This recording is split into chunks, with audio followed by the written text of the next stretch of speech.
This is lecture number 3 of the railway engineering. पहले तो मैं आप लोगों को बता दूं यार कि रेलवे इंजीनियरिंग के ना 2 पैटर्न होते हैं पढ़ाने के। अभी यहाँ पर मैं आप सभी को जेके एसएसबी ओरिएंटेड पढ़ा रहा हूँ बस। अगर ओरिजिनल रेलवे इंजीनियरिंग तरीके से पढ़ाने लगा तो it requires a lot of time and I don't have such time. तो आपका लॉस नहीं होगा। सुनो मेरी बात को भाई, आप लोगों को सेंट्रल एग्जाम के तहत अगर इंजीनियरिंग पढ़नी है तो उसके लिए तो क्या है, थोड़ा डिटेल में जाना पड़ेगा, न्यूमेरिकल अप्रोच पे कोशिश करनी पड़ेगी, फिर कंसेप्ट को भी थोड़ा डीप में समझना पड़ता है डिटेल के साथ, रीजन जानना होता है ताकि रेलवे इंजीनियरिंग सही में पढ़ी हुई लगे।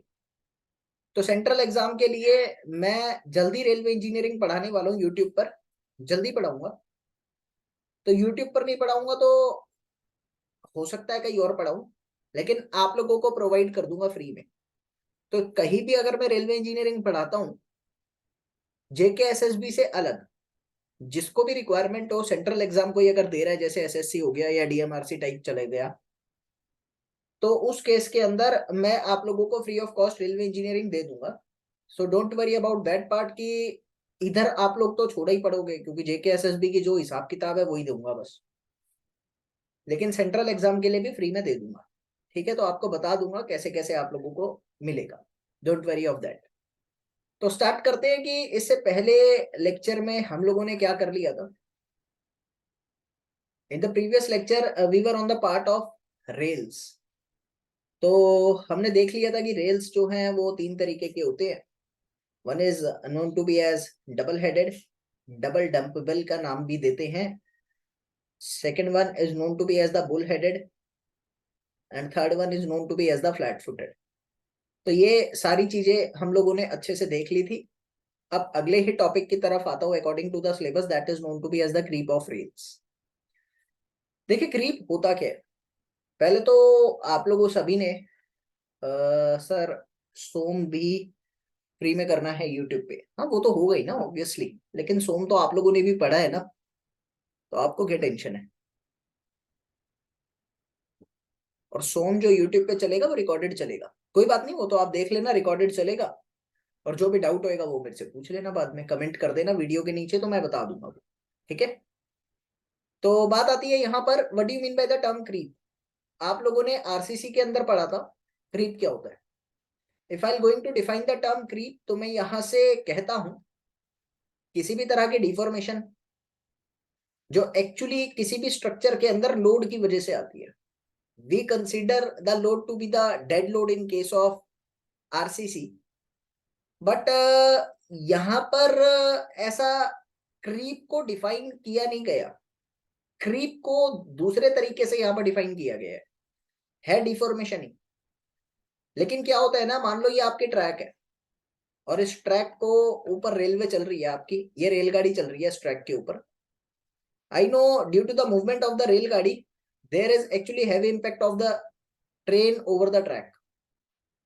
तो मैंने कहा इस ट्रेन का बहुत ज्यादा इंपैक्ट आपकी पटरी पर आता है सिर्फ मूवमेंट की वजह से।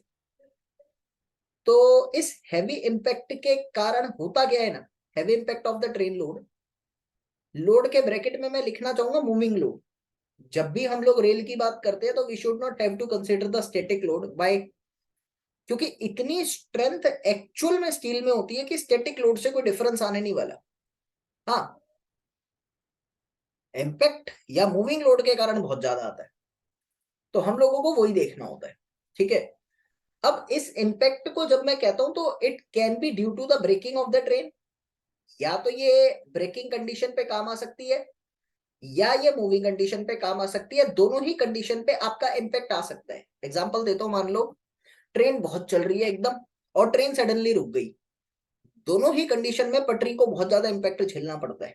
ठीक है, due to that impact there can be the case आपकी पटरी लॉन्गिट्यूडनल मूवमेंट शो कर सकती है, आपकी पटरी अपनी ही जगह से डिस्प्लेस हो सकती है, आपकी पटरी अपनी ही जगह से डिस्प्लेस हो सकती है। Displacement of the rails will be there, और इसी डिस्प्लेसमेंट ऑफ द रेल को आप लोग नाम देते हो क्रीप। इसी डिस्प्लेसमेंट ऑफ द रेल को हम लोग कहते हैं क्रीप। तो क्रीप अगर डिफाइन करना हो तो सिंपल शब्दों में किया जाता है, that is known to be as the longitudinal displacement. It is defined as the longitudinal displacement of the rail, longitudinal displacement of the rail due to movement of the train, due to train movement, बस, इससे ज्यादा कुछ नहीं। अब मेरी बात आती है यहां पर कि क्रीप के होने से क्या क्या चीजों पे असर आ सकता है। आप मेरी बात को समझो। आपकी क्रीप जो है वो होती है अगर, तो क्या क्या हो सकता है। तो मैंने कहा अगर मैं यहां पर डिफाइन करना चाहता हूं इफेक्ट ऑफ क्रीप, पहले तो आप सभी यस करो, are you getting what is creep. Train के मूव होने से आपकी ये जो ट्रैक है ये एक्चुअली डिस्प्लेस कर जाती है अपनी ओरिजिनल पोजीशन से। This displacement is actually called creep. Due to the displacement I can say, अब देखो फास्टनर्स लगे होते हैं दुनिया भर के, प्रॉपरली आपकी रेल की पटरी मूव नहीं करती। ऐसा नहीं होता कि रेल की पटरी पूरी स्लाइड कर गई, कुछ हिस्सा मूव करता है, पूरी रेल की पटरी मूव नहीं करती। यार रेल की पटरी तो पता नहीं कितने हजार किलोमीटर की बना रखी है, कितनी है वैसे, can you please tell me. हमने पहले लेक्चर में देखा था टोटल रेल लेंथ कितनी है इंडिया में।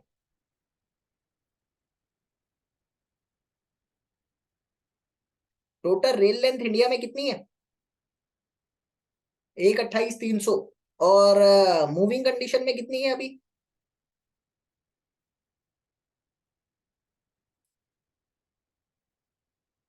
ठीक है, 1,2,800 है सही में, शायद एक बार चेक करना भाई, 1,2,800 है।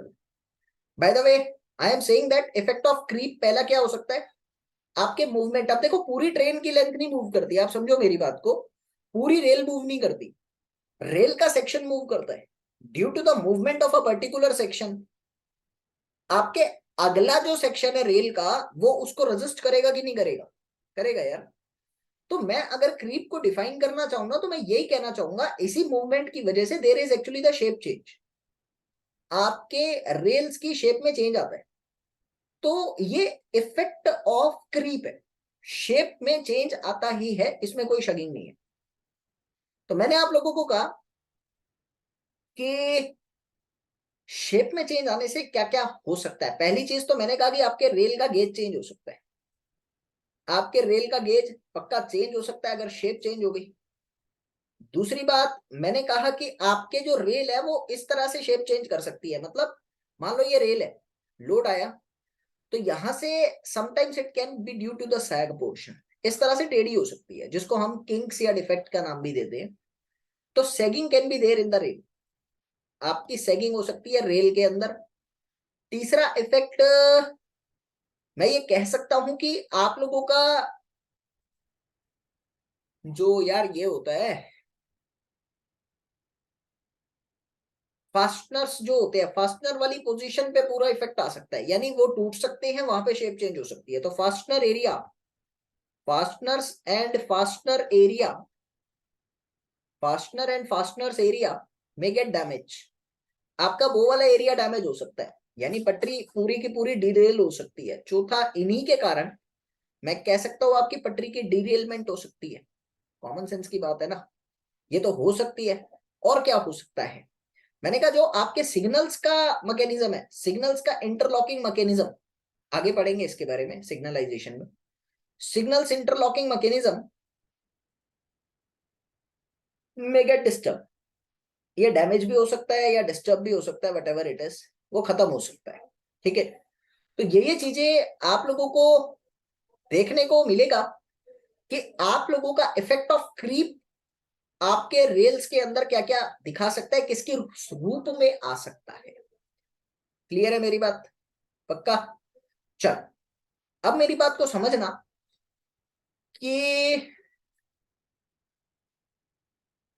आपका जो ये है क्या बोलते हैं क्रीप है, इसकी वैल्यू कितनी हो सकती है, can you please tell me. आपकी क्रीप की value, value of the creep कितनी हो सकती है?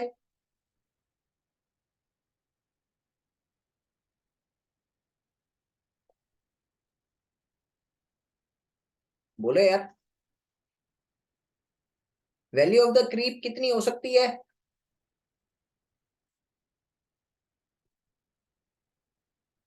150 है कि 130 है?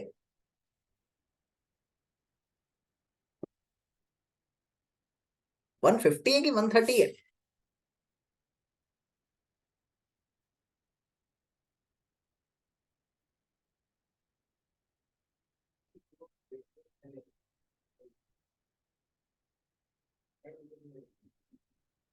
बोलो बे, कहाँ रह गए?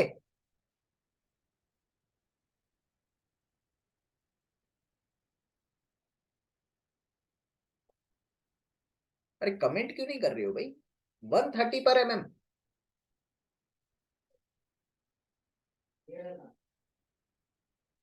130 mm पर मंथ ये है, 150 नहीं है, चेक करना है इसको।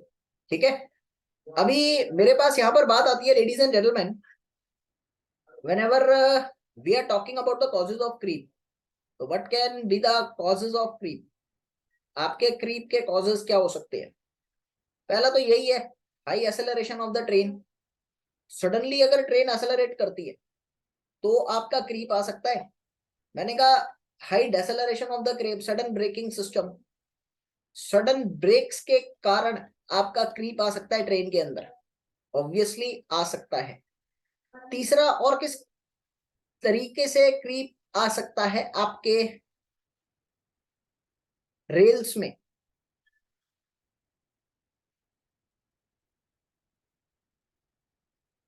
Can you please tell me? मैंने कहा frequency of train over the rails के कारण आपका क्रीप इफेक्ट ज्यादा होता है। ये चीज आपको पता होनी चाहिए, कॉमन सेंस की बात है, ये तो कोई दिक्कत तो नहीं है। चलो, हो जाएगा। अभी यस करो एक बारी, यहां तक क्लियर है? फिर आगे हम लोग पढ़ते हैं कि क्रीप को पढ़ा किससे जाता है, थ्योरी ऑफ क्रीप। सभी यस कर दो प्लीज। अगला पॉइंट मेरे पास आता है थ्योरी ऑफ क्रीप। मैं आपको फिर एक बात बोलना चाहता हूं कि देखिए, रेलवे इंजीनियरिंग बहुत डिटेल में होती है। यहाँ पर मुझे जेके एसएसबी के तहत पढ़ाना पड़ रहा है, तो अगर डिटेल में पढ़नी है थोड़ा पेशेंस रखना। 15-20 दिन में मैं दोबारा से स्टार्ट करूंगा कहीं पे, तो मैं आपको वो लेक्चर दे दूंगा। ठीक है ना? तो डिटेल में मैं वहां पढ़ा दूंगा अगर जरूरत हुई तो। जेके एसएसबी यहाँ निकाल लेंगे। तो whenever I am talking about the theories of creep, what it actually means to you? Theory of creep में दो थ्योरी आती है। One is known to be as the wave theory, another one is known to be as the percussion theory. देखिए, what do mean by the term percussion? पहले तो ये बताओ, percussion जब भी शब्द आएगा दिमाग में आना चाहिए इम्पैक्ट। परक्यूशन शब्द ही इम्पैक्ट से रिलेट होता है। वेव थ्योरी की जब मैं बात करता हूं तो वेव तो पता ही है ना, इस तरीके का कोई सिस्टम बनता है, दैट इज कॉल्ड वेव। तो अब इस थ्योरी को समझकर चलते हैं कि what the wave theory suggest to you. देखिए, होता क्या है यहाँ पर, यहाँ पर होता क्या है कि आपकी रेल है सपोज, ठीक है? अब ये रेल पर कोई भी व्हील आया हुआ है, ड्यू टू द व्हील आपकी ये रेल जो है ये इस तरीके से डिविएट होगी कि नहीं होगी? पक्का होगी, कोई डाउट तो नहीं है। तो मैंने कहा the portion under the wheel is actually compressed and it will be going to depressed by some amount. ज्यादा व्हील आएगा, तो ज्यादा व्हील आने से कंप्रेस, और फिर ये अपनी ओरिजिनल पोजीशन पे वापस आएगा कि नहीं आएगा? पक्का आएगा। तो मैंने कहा ऊपर नीचे आपके इस रेल के पोर्शन का लगा रहता है हिसाब किताब। When the wheel come it will be going to depress, when the wheel goes it will be come to its original position, when the wheel come it will depress, when the wheel goes ऊपर, when the wheel कम नीचे, when the wheel goes ऊपर। ऊपर नीचे हमेशा लगा रहता है। तो जब आपकी रेल ऊपर नीचे हो रही है, क्या आप दिमाग में ये बात ला सकते हैं ये तो वेव पैदा कर रहा है? सपोज आपने कहा ये रेल है और ये वाला रेल का पोर्शन ऊपर नीचे हो रहा है, हो रहा है, तो क्या मैं कह सकता हूं कि ये तो वेव पैदा कर रहा है आपकी रेल के अंदर? यस और नो बोलेंगे जल्दी से।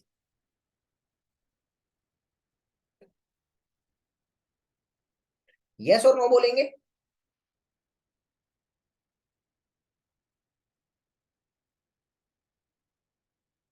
पक्का? चल, so I can say ladies and gentleman, whenever the rail क्या कहूंगा, wheel comes over the rail, comes over rail section, causes rail to compress, causes rail to compress, and when it goes, rail come to its original position. Rail comes to its original position. Due to this effect, इस effect के कारण what will happen actually? Rail undergoes repetitive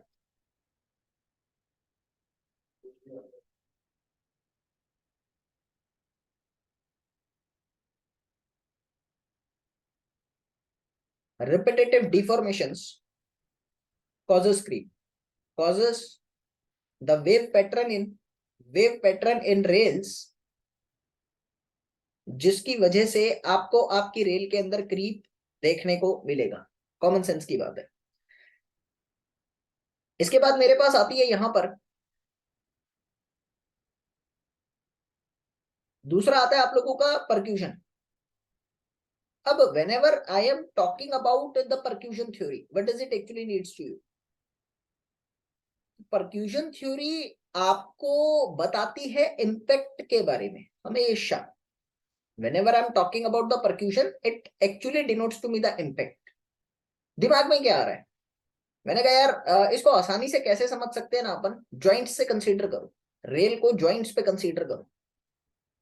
आपने कहा ये wheel है, अब जब ये व्हील यहां पर है देन सडनली आई कैन से कि ये व्हील आपके इस रेल को इस डायरेक्शन में मोड़ेगा। अब ये वाला तो मुड़ चुका और ये वाला ऊपर अपनी ओरिजिनल पोजीशन पे ही है, पक्का है।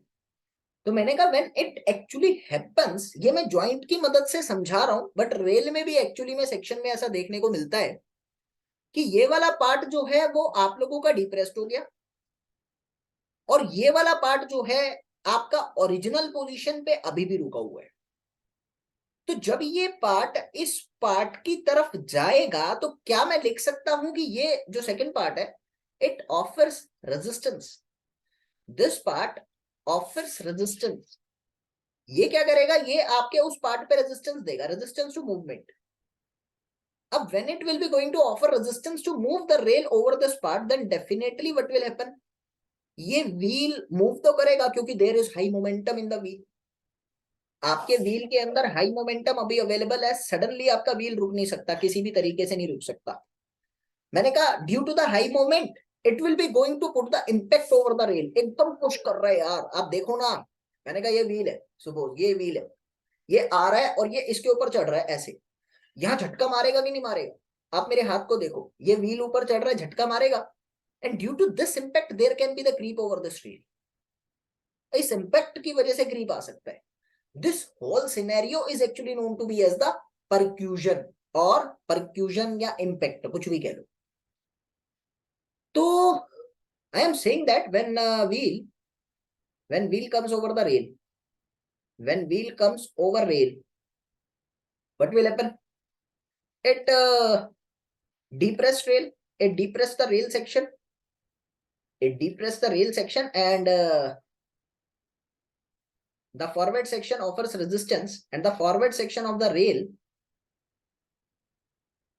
मैं फॉरवर्ड के साइड में नेक्स्ट भी लिख रहा हूं ताकि आपको समझ में आता रहे। Next section of the rail produces resistance to move, produces resistance to movement of the wheel।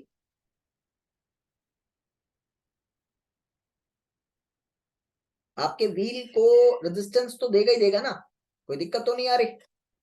So I am saying that कि अभी जब ये मूवमेंट ऑफ द व्हील को रेजिस्टेंस देगा, but due to high momentum, but due to high momentum, ऐसे पूरा, but due to high momentum it actually impacts, it produces impact over the rail, it produces high impact over rail,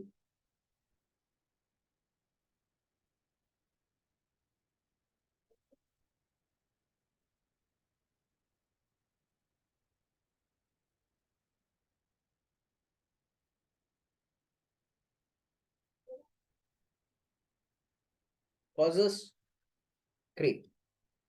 मेरी बात समझ आई? अब इसको मैं कैसे रिजॉल्व भी कर सकता हूं अगर आप रिजोल्यूशन के तहत देखना चाहते हो। मैंने कहा मान लो अभी मोमेंटम किस डायरेक्शन में होगा, इस डायरेक्शन में, पी इज द मोमेंटम।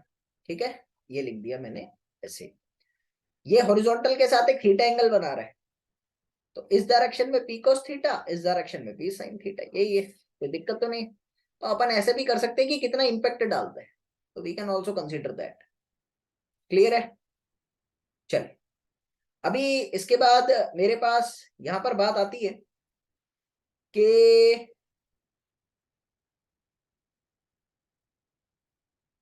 ये हो गया क्लियर है। एक क्वेश्चन है, उसको सॉल्व करना है। Creep can be due to what? Question, creep can be, ये किसी जेई का क्वेश्चन है। Creep can be due to, फिर 4-5 ऑप्शन दे रखे हैं। Option A poor drainage, option A है poor drainage. Option number B आप लोगों को यहां पर कह रहा है improper expansion joint.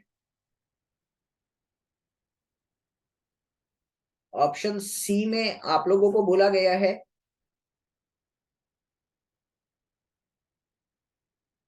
Light weight of rails. Option D में आपको बोला गया है अनइवन स्पेसिंग ऑफ स्लीपर्स।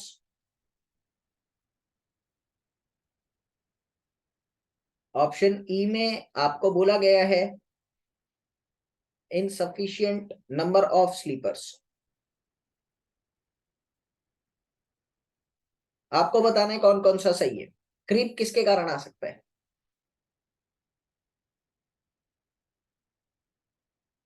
बोलेंगे प्लीज? ला ला ला ला ला ला।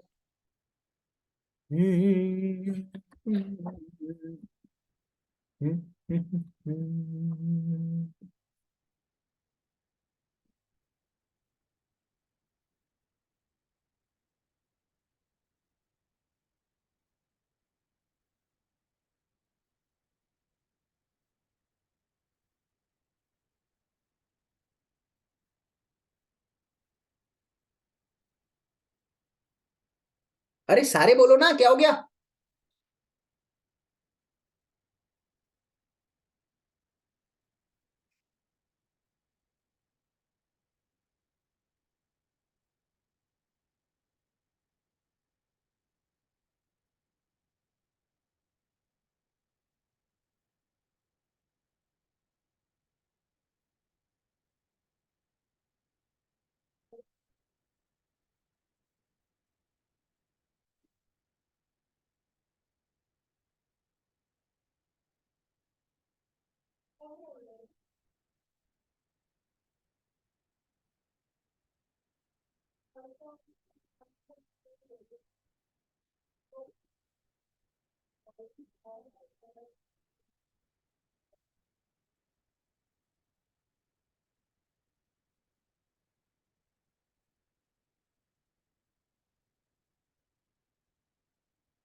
हाँ भाई, यार सारी हैं। एक बात बताओ, पानी अगर भरेगा तो मैं ये कह सकता हूं कि आप लोगों का बैलास्ट इधर उधर होगा। दूसरा, आपके बोयंसी के कारण आपके रेल का वेट कम होगा। वेट कम होगा तो स्टेबिलिटी कम होगी। So due to the presence of the water there can be actually the creep in the rails. पहला ऑप्शन बिल्कुल सही है, हो सकता है। दूसरा आता है, अगर एक्सपेंशन ज्वाइंट प्रॉपर नहीं है, एक्सपेंशन ज्वाइंट अगर प्रॉपर नहीं है, अरे यार होगा ना, फिर तो पक्का ही होगा। इसमें तो बताने की जरूरत नहीं है। If there is not proper expansion joint, एक मूवमेंट की वजह से दूसरी पे इंपैक्ट आएगा, पक्का आएगा। तो ये खत्म हो जाएगा एकदम, बिल्कुल दूसरी रेल खत्म हो जाएगी। और वेट अगर कम है तो स्टेबिलिटी कम है, पक्का। मैंने कहा it causes less stability. So less stability का मतलब ये भी एक फैक्टर बन सकता है। स्पेसिंग ऑफ द स्लीपर अगर इवन नहीं है तो लोड डिस्ट्रीब्यूशन अनइवन हो जाएगा, और लोड डिस्ट्रीब्यूशन अगर प्रॉपर नहीं है तो कहीं ज्यादा कहीं कम, जिसकी वजह से सैगिंग होगिंग हो सकती है रेल में, डीरेलमेंट हो सकती है, तो हिसाब किताब बिगड़ जाएगा ना, लोड डिस्ट्रीब्यूशन अनइवन हो जाएगा। तो मैंने कहा सैगिंग ज्यादा होगी, जहां स्लीपर प्रॉपर नहीं है वहां सैगिंग ज्यादा होगी, आप समझो ये। अभी इस केस में स्लीपर ये वाला हटा दो, तो इस वाले पोर्शन में सैगिंग ज्यादा होगी, और जब इसमें सैगिंग ज्यादा होगी तो हिसाब किताब परक्यूशन थ्योरी के अकॉर्डिंग करीब ज्यादा होगी, क्योंकि इस एरिया में इंपैक्ट ज्यादा है। ये भी है। और स्लीपर अगर कम है तो फिर स्पेसिंग मेंटेन नहीं हो पाएगी, स्पेसिंग मेंटेन नहीं हो पाएगी तो भी सैगिंग ज्यादा होगी। सारे ही ऑप्शन है यार, ये तो याद करना, क्वेश्चन नहीं है एक्चुअली में, ये थ्योरी के पार्ट पे ही आप इसको याद कर लो। क्लियर है? तो सारे ऑप्शन ये करेक्ट थे। अब एक लास्ट थ्योरी मेरे पास आती है, that is known to be as the drag theory. देखो ड्रैग थ्योरी अपने आप में दोनों थ्योरी का कॉम्बिनेशन है, देखी जाए तो। मैंने कहा एक बात बताओ, होता क्या है, अगर आपका व्हील चल रहा है तो जो इंजन है वो आगे चलने के लिए एक एक्सेलरेशन प्रोड्यूस करता है पीछे वाले डायरेक्शन में। अब बात को समझना, ये आपका इंजन है, ये आपके डब्बे है, this is called wagons, this is called engine. ये जीरो पे खड़ा हुआ है, it will be going to produce the backward effect, जब भी तो अपने फोर्स के कारण आगे चलता है। तो engine is actually producing force, engine force produce कर रहा है, जिसके कारण ये ड्रैग कर रहा है, ये एक्चुअली आपके रेल्स को पीछे की तरफ मूव करवा रहा है। लेकिन जो आपके वैगन्स हैं वो फोर्स प्रोड्यूस नहीं करते, wagons are not producing any kind of the force, wagons are moving in the forward direction, due to the movement of the wagon the rails are moving in the forward direction होता है। सो ये होता क्या है ना, due to the movement of the engine rail पीछे, due to the movement of the wag rail आगे, आगे पीछे मूवमेंट होने से क्रीप आता है, ये होता है। तो it stated that locomotive produces backward movement, God देंगे शब्दों पर, locomotive produces backward movement of rails while wagons produces forward movement। अब होता क्या है ना कि जो आपका इफेक्ट ऑफ फॉरवर्ड मूवमेंट है, एज एक्सेलरेशन इंक्रीजेस, जैसे जैसे ट्रेन बढ़ेगी, एज एक्सेलरेशन ऑफ रेल या ट्रेन इंक्रीजेस, क्या मैं ये बात लिख सकता हूं, इफेक्ट ऑफ फॉरवर्ड मूवमेंट, आपके फॉरवर्ड मूवमेंट का जो इफेक्ट होता है वो एक्चुअली किससे ज्यादा होगा, it is greater than that of the backward movement. Common है ना, ट्रेन आगे चल रही है, अब पीछे की तरफ उसका ड्रैग कम होता रहेगा, वो आगे ही शिफ्ट करेगा सारा, क्योंकि वो आगे की तरफ अपना मोमेंटम गेन कर चुका है। ट्रेन एसेलरेट हो चुकी है, हाई एसेलरेशन अटेन कर ली, अब आगे जाएगा ना तो पीछे वाला ड्रैग कम होगा, आगे वाला ज्यादा होगा। मैंने क्या कहा ओवरऑल आगे वाले ड्रैग के कारण क्रीप आ रहा है। So this is called the drag force. ये सारा खेल ड्रैग फोर्स का है and it causes creep. Clear हो रहा है? यस करो यार एक बारी जल्दी से।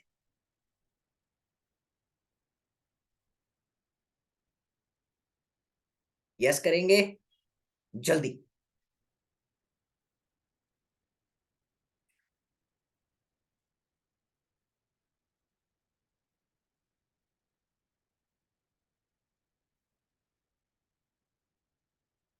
ओके।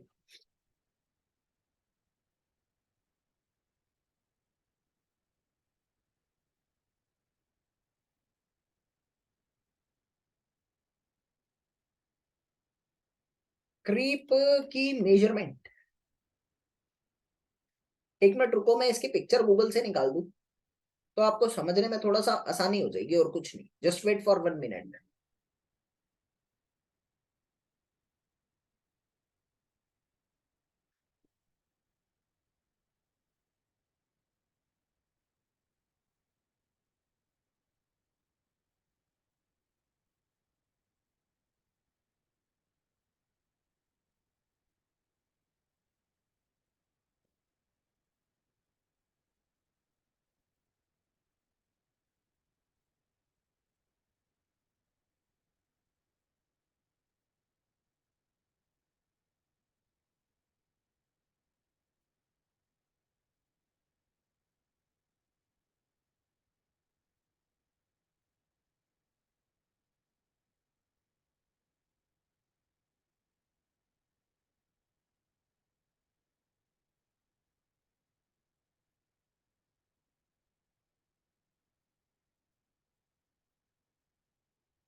हाँ भाई, एक पिक्चर है।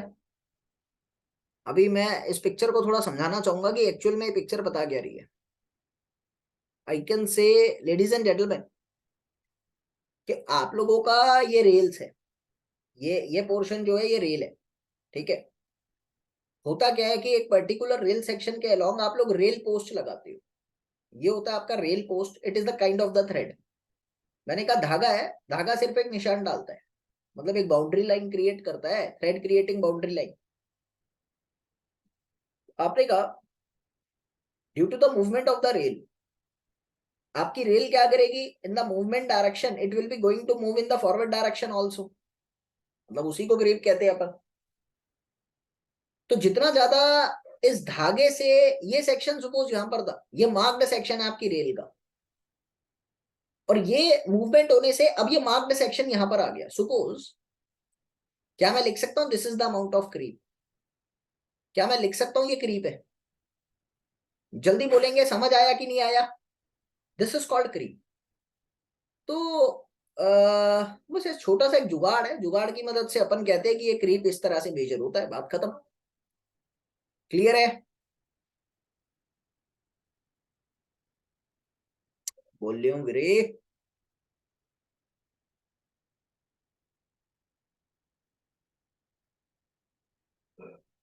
बोलो, क्लियर है कि नहीं?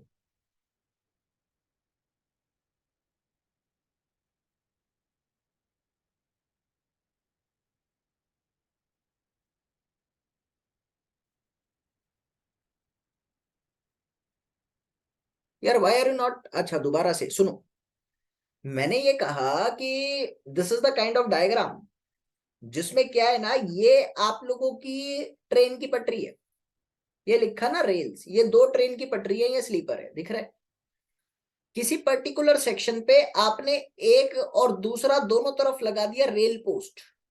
रेल पोस्ट क्या होता है ना, rail post is a kind of section धागा, मतलब एक एक मार्किंग देता है ये आपने एक साइन लगा दिया कि आपकी पटरी का एक पर्टिकुलर सेक्शन इधर है। क्लियर है?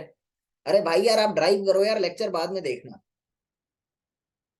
ये जो भी है यार, मैं ये कहूंगा ड्राइव करो आप, लेक्चर लेक्चर बाद में देखना। ये दो काम मत करो, गलत हो सकता है आपके साथ, ठीक है। तो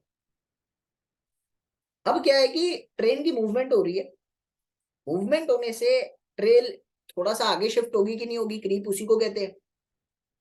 तो अब ये सेक्शन उठ के, ये वाली मार्किंग उठ के आगे चली गई, चली गई, जितने अमाउंट से आगे गई उसी को तो क्रीप कहता हूं।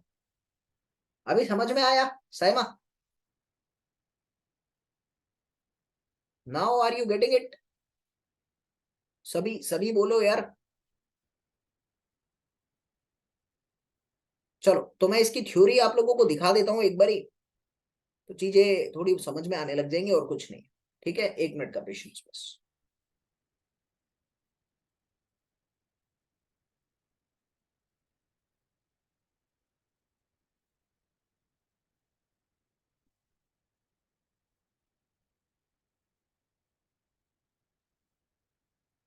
Creep indicator is use to measure the creep of the rails, बेकार की बातें हैं, ये याद कर सकते हो। वैसे रेल पोस्ट कहते हैं, रेल पोस्ट ही एग्जाम में नाम भी आने वाला है। A chisel mark is made at the side of the bottom flange and the two rails posts are fixed to the formation with their top levels, flushing with the top of the sleepers. A fishing string is stretched, fishing string का नाम याद होना चाहिए, below the rail marks, the distance between the chisel mark to the string is the amount of the creep। बेकार की बातें हैं, सब खत्म है, पता लग चुका है आपको क्या है। कुछ बातें, मैक्सिमम क्रीप कितना होना चाहिए भाई, अपने को आप लोगों ने पहले लिखा था 150 mm, तो वो लिख सकते हैं नोट करके। पर मंथ अगर पूछे तो इट शुड बी 130 पर 130 mm। Maximum amount of creep should be 150 mm, इससे ज्यादा नहीं होनी चाहिए। और और तो मेजर बस यही है।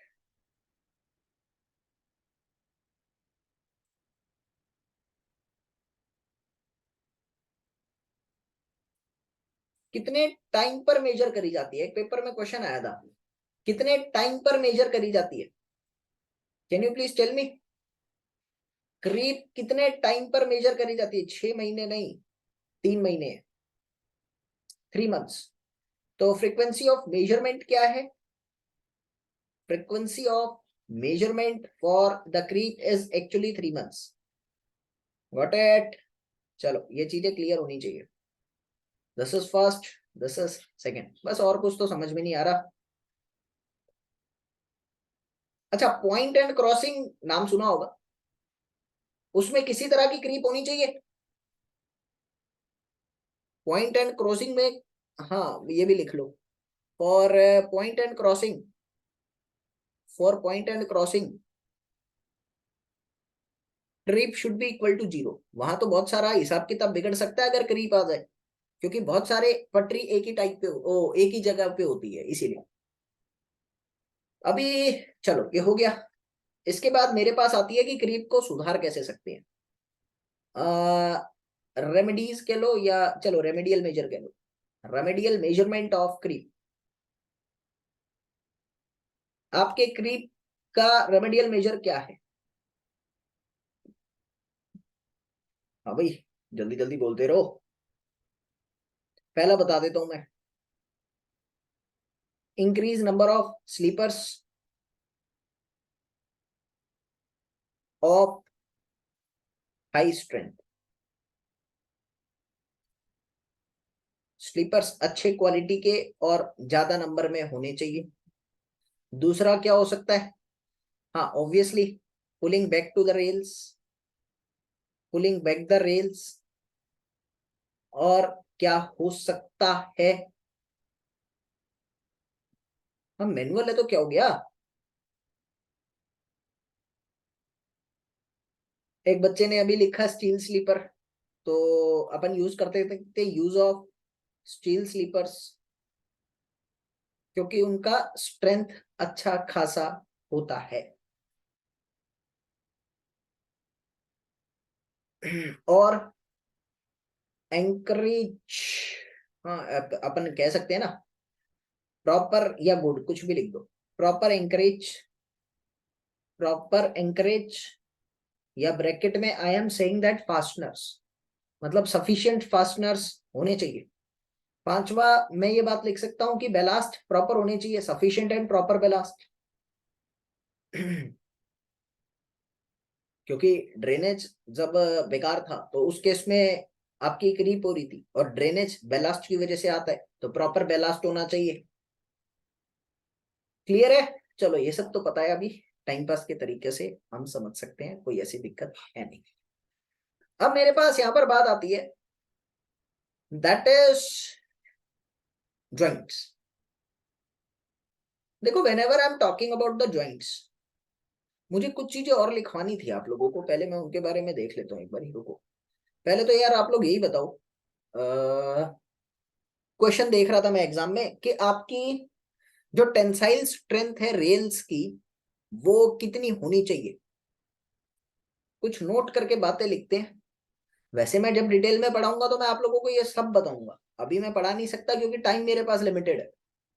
तो मिनिमम टेंसाइल स्ट्रेंथ कितनी होनी चाहिए रेल्स की? 700। क्या मिनिमम टेंसाइल स्ट्रेंथ रेल की कितनी होनी चाहिए?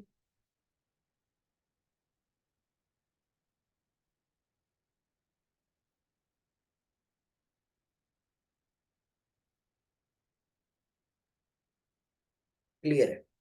तो मैं ऐसे लिखना चाहूंगा 72 kg/m²। याद रखेंगे पहला पॉइंट। दूसरा पॉइंट, मैं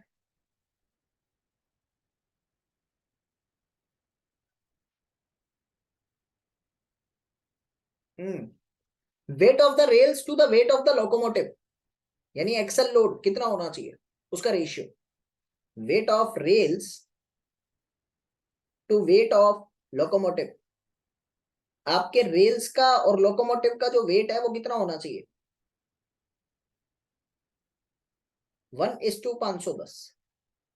याद रखें, ठीक है, 1:510।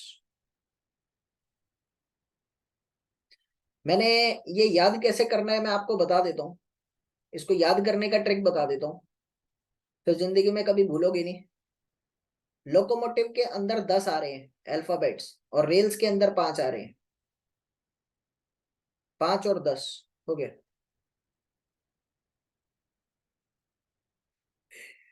कई बार तो मेरे को खुद को हंसी आती है मेरी ट्रिक्स पे। क्या चल रहा है, कहाँ से आते हैं ऐसे लोग। कुछ भी बना देते हैं। सही है ना। दिस इज 5, दिस इज 10, तो 5 और 10 आज के बाद कभी नहीं भूलोगे तुम, पक्का हो जाएगा। चलो एक और याद दिलाइए, मतलब आज ही मेरे को एक बच्चे ने पूछी थी, वो बहुत पहले मैंने तुमको भी बता रखी है। 2 तरह के कंपास होते हैं। कौन कौन से 2 तरह के कंपास होते हैं, जल्दी बताओ। 2 तरह के कंपास कौन कौन से होते हैं, अगर मैं कंपास सर्विंग की बात कर रहा हूं। प्रिज्मेटिक और बाकी कहाँ गए, बाकी बच्चे कहाँ गए। प्रिज्मेटिक और सर्वेयर ना। चलो राकेश बोलेगा और कोई नहीं बोलेगा। राकेश, वो सर्वेयर का लीस्ट काउंट और प्रिज्मेटिक का लीस्ट काउंट कितना होता है, और कोई नहीं बोलेगा भाई। वानी उमर को याद है भाई साहब, लड़का खेल गया पहले ही। बढ़िया वानी उमर, अच्छा है यार। वॉक कर करके दिमाग अच्छा है वैसे। आज से सभी वॉक करेंगे शाम को और ट्रेनिंग लेंगे वानी उमर से। अच्छा है।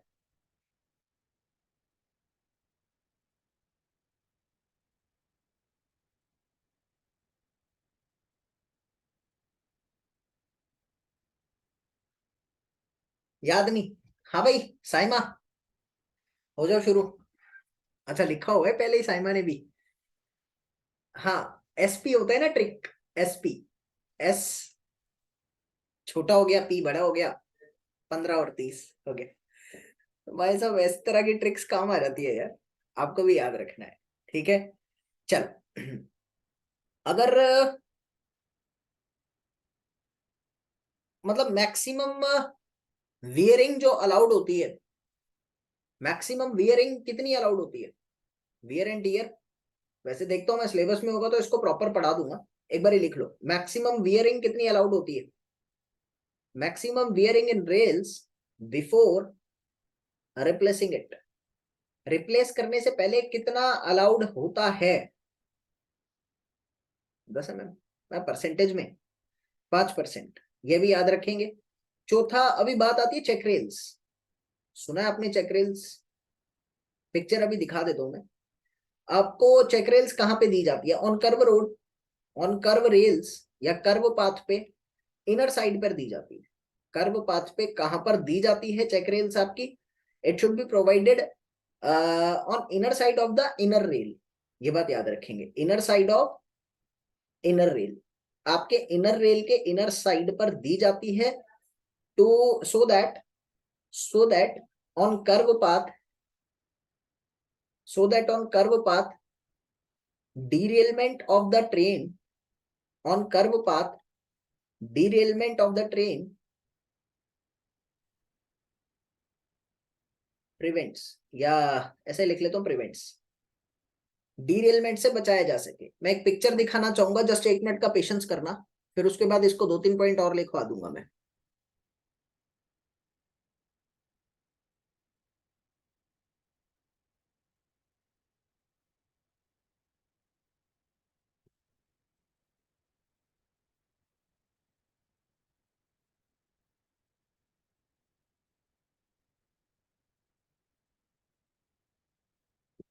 ओके, ठीक है, चक्कर है।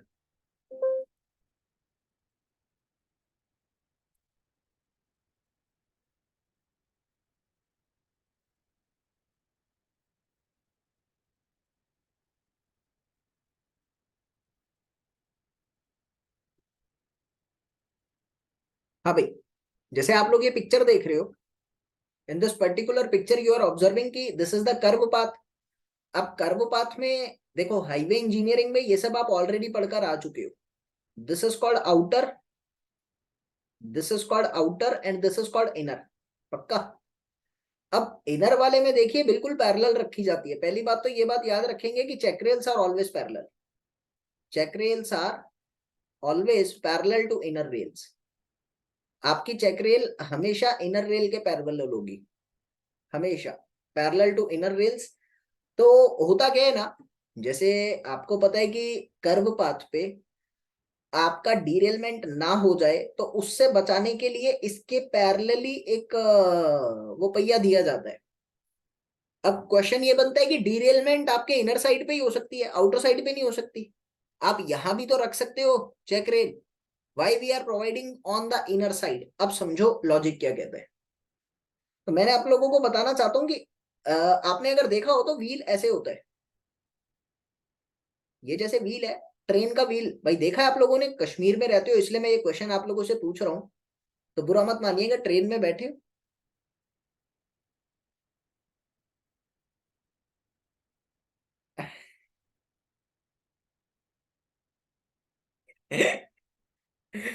ये देख साइमा सच्ची में नहीं बैठी है। अबे तुम सही में ट्रेन में नहीं बैठे हो। देखो यार, इसमें हंसने की बात नहीं है, कश्मीर में इसलिए पूछा मैंने, कश्मीर का खेल है इसलिए पूछा। अः ये देख शाहिद अलग ही बातें करने लग गया। अबे 10 दिन हुए नहीं है रेलवे बने हुए, तुम अलग ही तारीफ कर रहे हो। जितनी रेल वहां से गुजरेगी नहीं टोटल, उतनी तो यहाँ पे वेस्ट पड़ी हुई है।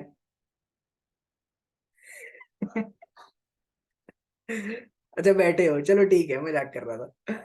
तो मैंने ये बताना था कि अंदर की साइड ना आप लोगों का ये एक्स्ट्रा प्रोविजन निकाला होता है रेल्स में। रेल के जो व्हील होते हैं उनमें इस तरह से अंदर की साइड एक एक्स्ट्रा प्रोविजन निकाला होता है।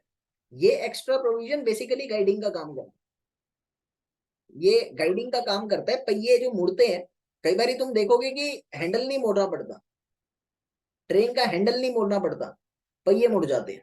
तो वो इन्हीं गाइडिंग के कारण होता है। ठीक है, दिखाऊं क्या? रुको दिखा दो।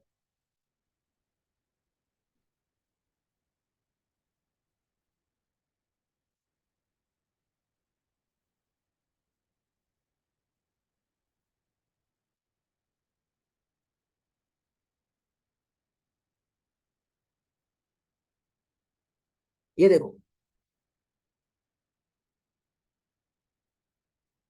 दिख रहा है तुमको?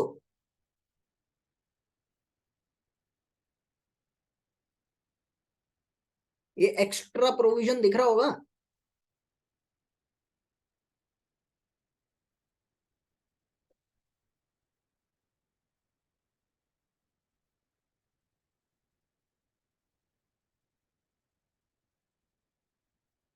ये अभी दिख रहा है तुमको एक्स्ट्रा प्रोविजन? ये एक्स्ट्रा प्रोविजन ही मैं ये बता रहा हूं। अब देखो क्या होता है, when ever the wheel on the curve path, जब आपका व्हील कर्व पाथ पे है तो फंक्शनिंग कैसे हो रही है? आपने कहा जब आपका व्हील इस कर्व पाथ पे है सपोज, तो अंदर एक प्रोविजन है अंदर की साइड में, और जब ये यहां पर है तो यहां पर एक प्रोविजन है अंदर की साइड में। अब आउटर साइड में सेंट्रीफ्यूगल फोर्स लगेगा कि नहीं लगेगा? पक्का लगेगा। तो मैंने कहा ये कर्व है, यहाँ पे एक व्हील है जिसका प्रोविजन अंदर है, यहाँ पे एक व्हील है जिसका ये गाइडिंग प्रोविजन अंदर है। सेंट्रीफ्यूगल फोर्स के कारण ये बाहर लग रहा है, सेंट्रीफ्यूगल फोर्स के कारण it will be going to displace in the outward direction. पक्का होगा। अब अगर ये आउटवर्ड डायरेक्शन में डिस्प्लेस हो रहा है तो ये प्रोविजन एक लिमिट के बाद इसको रोक देगा, ये लॉकिंग सिस्टम बना देगा। ये बाहर जा रहा है, ये लॉकिंग सिस्टम बना देगा ना, दिस इज द प्रोविजन। ये रेल है, लॉकिंग सिस्टम बनाया कि नहीं बनाया, बाहर नहीं जा सकता। तो चेक रेल देने की वहां दिक्कत ही नहीं है ना कोई, क्योंकि डीरेलमेंट नहीं हो सकती। There can not be the derailment in that part because provision दिया हुआ है। यहां ऐसा नहीं है, यहां प्रोविजन देखो, सेंट्रीफ्यूगल फोर्स में व्हील यहां जाएगा, प्रोविजन बाहर निकल रहा है। सो प्रोविजन को रोकने के लिए बेसिकली ये चेक रेल दिया जाता है। समझ में आ रही है ये बात? तो ये खेल है चेक रेल का। अब एक बच्चे ने कमेंट करा, बहुत अच्छा लगा मेरे को, कि देने का सिनेरियो क्या है चेक रेल का, कब यूज करी जाती है? अगर आप लोगों के लिए 8 डिग्री से ज्यादा कर्व हो जाए तो ब्रॉड गेज के लिए तो चेक रेल दिया जाता है। ये भी लिख लो आप लोग नोट करके, check rails are provided check rails are provided for curve greater than 80 degree for broad gauge, BG के लिए 8 डिग्री से ज्यादा and 14 degree for metre gauge. चलो अभी यस करो यार एक बारी। कश्मीर द जन्नत ऑन अर्थ, सही में ही जन्नत है।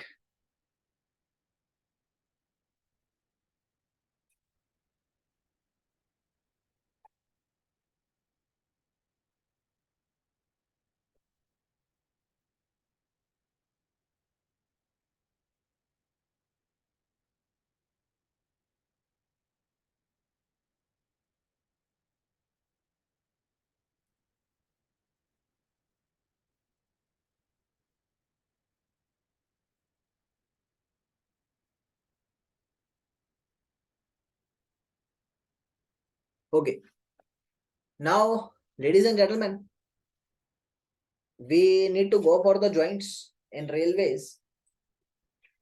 So whenever I'm talking about the rail joints, अरे यार 5 मिनट और, 5 minute, 5 minute. Whenever we are talking about the rail joints, बस 5 मिनट और कर लो। So what does it actually mean to you? भाई रेल ज्वाइंट बनाने के लिए मोस्ट अप्रोप्रिएट ज्वाइंट कौन सा होता है, जल्दी बताओ। मोस्ट अप्रोप्रिएट ज्वाइंट कौन सा होता है रेल को ज्वाइन करने के लिए? ऑब्वियसली इफ्तार टाइम है क्या? ओहो, निकलो, कोई बात नहीं, बस अगर 5 मिनट का वेट हो सकता है तो कर लो, बस 5 मिनट का है। वेल्डिंग होती है 4 तरीके की वेल्डिंग होती है, बस नाम बताओ और जाओ, इससे ज्यादा नहीं। नाम बताओ और जाओ। पहला होता है गैस प्रेशर वेल्डिंग, पहला होता है गैस प्रेशर वेल्डिंग, आज के क्या चल रहा है इफ्तार के अंदर। दूसरा होगा इलेक्ट्रिक आर्क वेल्डिंग, इनके बारे में मैं नोट्स दे दूंगा आपको नेक्स्ट लेक्चर में। इफ्तार में क्या स्पेशल है?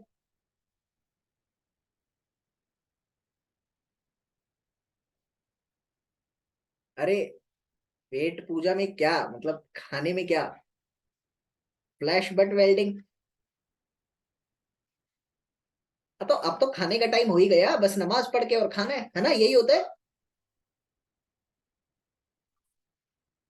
थर्माइट वेल्डिंग, चलो यू कैन गो, वैसे कोई दिक्कत नहीं है। ओके,